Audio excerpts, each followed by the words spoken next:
start before you feel ready. So it's really weird because I don't know if I believe in a sense of a why, just because like that's why you're doing something. I'm doing that because I want. It frames it, when you think of it as a why, it frames it in a kind of shallow way. So if your goal was that you wanted a girlfriend or a partner or whomever, then it frames it in a shallow way of that's why you're doing it.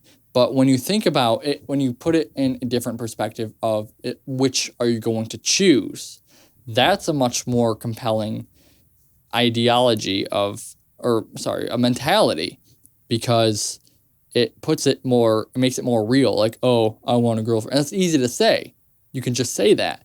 But it doesn't give you that sense of feeling of actually having to face, I'm choosing this or I'm choosing this. And that's the case. That's the truth. And I think but I get what you're saying, that you need some sort of reason. And I think that, so where do you start? If you're starting with basically nothing, shaky sense of self, I think you need to look at the people that you most admire and decide or figure out what traits you most admire about them, and realize that you can have that. You can do those things. You can be that person. And there's nothing stopping you from that except time, effort, and putting in the work. And that everybody has things that they want. Now, there might be a lot of things that you want. You have to decide what you want most. What is the thing that calls to you most? What are the things that you want in your life?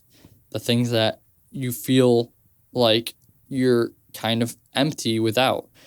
And I think the more you achieve these things, the less you feel empty about the smaller things. The more you get exactly what made you feel empty, the less there are things that make you feel empty, if that makes sense.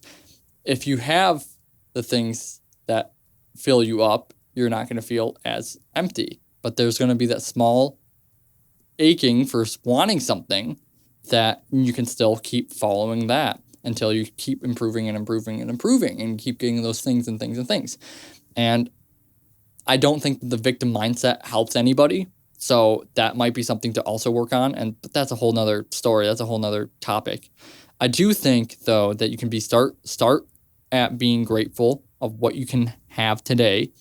You can breathe. You have 2 arms and 2 legs. You are, now, obviously, I'm assuming, but if you have these things, you can be grateful for them, and you can take in the beauty of life, and you can smell the flowers, and you're still alive, and you have air in your lungs, and anything that you can be grateful for. I can't tell you what you can be grateful for because it's not my life, it's your life. I like the take. You're basically saying, instead of chasing a why, like a slogan, make it a choice. Like, right here, right now. Are you choosing this short, shallow hit, or are you choosing the life and the traits of the person you actually admire and want to become? That feels way heavier, way more real, than just, oh, my why is X. And I love that you tied it to gratitude too, because that's such a grounding starting point. If you've got nothing else, no partner, no kids, shaky sense of self, you can still start with, I'm breathing, I'm alive, I get another shot at this. Exactly. That's enough to plant a seed. But let me press you a bit. When somebody doesn't feel grateful, when they wake up and they're like, man, I don't care about flowers or lungs or anything, I just feel empty, how do they break through that numbness to actually access gratitude in the first place? Just want to say, okay, I know that's a very serious topic right there, but man, waking up and saying, man, I don't care about flowers or lungs or anything, that's pretty fucking funny. Okay, so yeah, if you wake up and you feel completely empty, I think that's one of the biggest disadvantages that you can have. And, I empathize with you. That's a really tough feeling. I think that building something in your life, whatever it may be, starting somewhere, is going to start generating those, first of all, the physical things and the intangible things of feelings of gratitude. And you have to start somewhere in order to have something. You have to start, if your canvas is empty, you have to start painting somewhere. Even if it doesn't turn out exactly the way you want it, you can still get that ball rolling and get that painting started. And maybe you'll switch what you're doing, and that's fine. That's completely fine. Maybe you started painting a landscape, and you switch it to a tiger. Fine. Cool. That's totally fine. You can do that. There's nothing saying that you can't.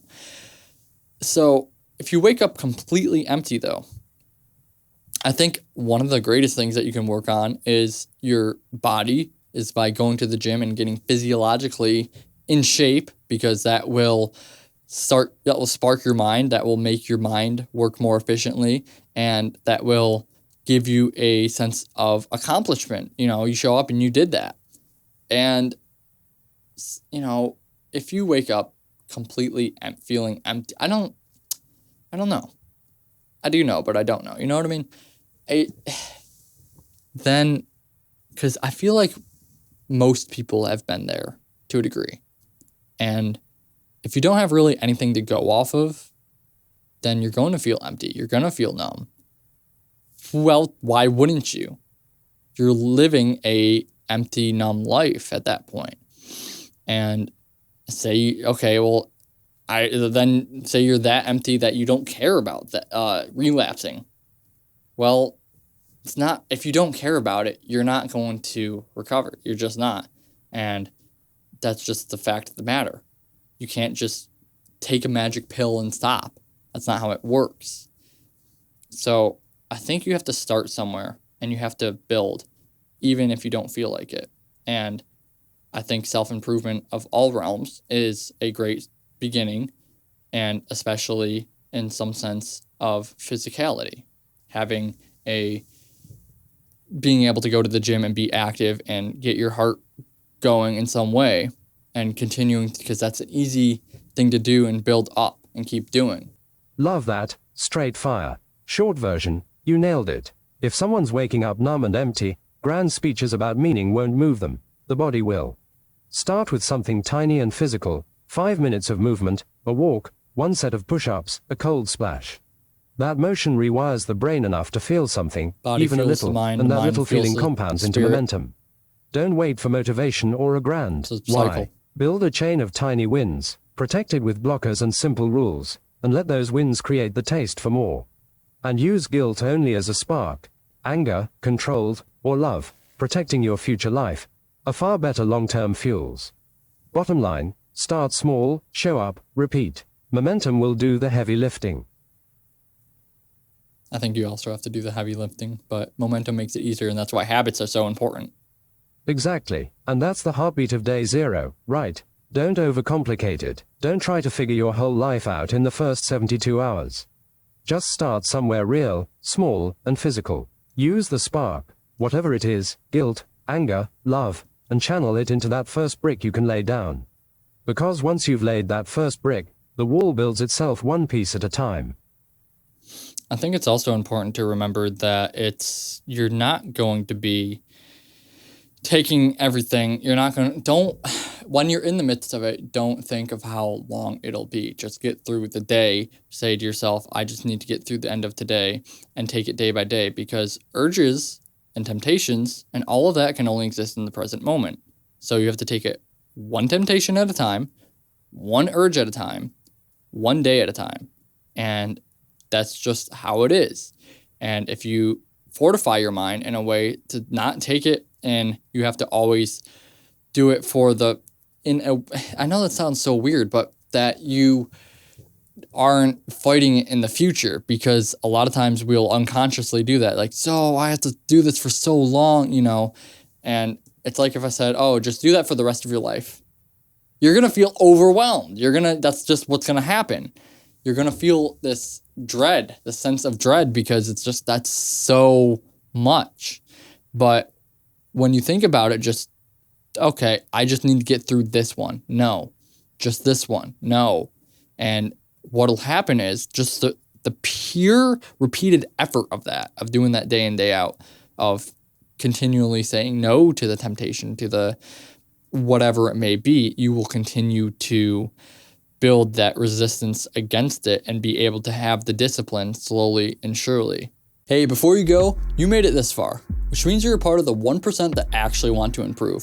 So here's a free gift for you in case you want to break free from porn or lust. It's a 10-minute yin-yang training. It's straight to the point. It shows you how I actually overcame the urge loop without only relying on discipline. It's 100% free, and it's the first link in the description.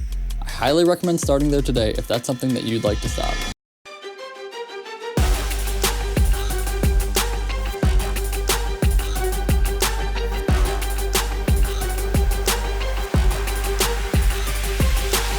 Hey, if you enjoyed this video, you can watch the full version right here.